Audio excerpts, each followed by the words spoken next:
মানে নহয় এতিয়া মানে বিজেপিক এই মুহূৰ্তত গালি পাৰিবলৈ নাই নহয় বিজেপিয়ে চৰকাৰ গঠন কৰিছে চৰকাৰ গঠনৰ পিছদিনাপাহে গালি পাৰিম আৰু গৌৰৱ গগৈটোক অসমত এনেকৈ ক'ব পৰা মানুহ পৃথিৱীত দ্বিতীয় এজন নাই ময়ে আছোঁ যি কওঁ বাকীটো তেওঁলোকৰ পাৰ্টীৰ মানুহে কোনেও ক'বই নোৱাৰে আৰু বুদ্ধিজীৱীসকলেতো নকয় গৌৰৱ গগৈৰ বিৰুদ্ধে গতিকে মই চান্সতে এই যে দুদিনৰ গেপ পালোঁ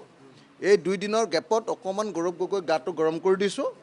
তাৰপিছত আৰু নকওঁ এতিয়া চৰকাৰ গঠন হ'লে চৰকাৰ বিৰুদ্ধে লাগিব 29জন বিধায়কেও কংগ্ৰেছৰ সেই ভূমিকা পালন নকৰিলে 29জন বিধায়কে সেই ভূমিকা পালন নকৰাৰ কাৰণে বিজেপিৰ লগত হঠা মিতিৰালি কৰি থকাৰ কাৰণে তেওঁলোকৰ 6জন গুচিয়ে গ'ল বিজেপিলৈ আমাৰ শক্তি বৃদ্ধিয়ে হ'ল তেওঁলোকৰ কমিলে তেওঁলোকৰ মানুহকেইটাৰ আদৰ্শ চাদৰ্শ নাই বুজাবুজিত থাকে সেইকাৰণে ৰাইজে ভৰসা কৰা নাই তেওঁলোকৰ 19জন আমাৰ 2জনেই আমি হিমন্তক লৰাই দিওঁ নে 19জনে লৰাই দিয়ে আপোনালোকে নিজে চালে গম পাব নহয় যোৱা 5 বছৰত মোৰ নিজৰ অভিজ্ঞতাটো হ'ল যে কংগ্ৰেছে বিজেপিৰ লগত বিধানসভাত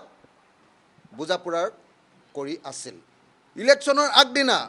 20 তাৰিখে মই নমিনেশ্যন দিছোঁ 19 তাৰিখে ৰাতি 11টা বজাত ডিক্লেৰেশ্যন যে আমাৰ মাজত বুজাবুজি হ'ব 3টা গগৈয়ে কোনখন মিটিং কৰিলোঁ মোক দেখুৱাই দিয়ক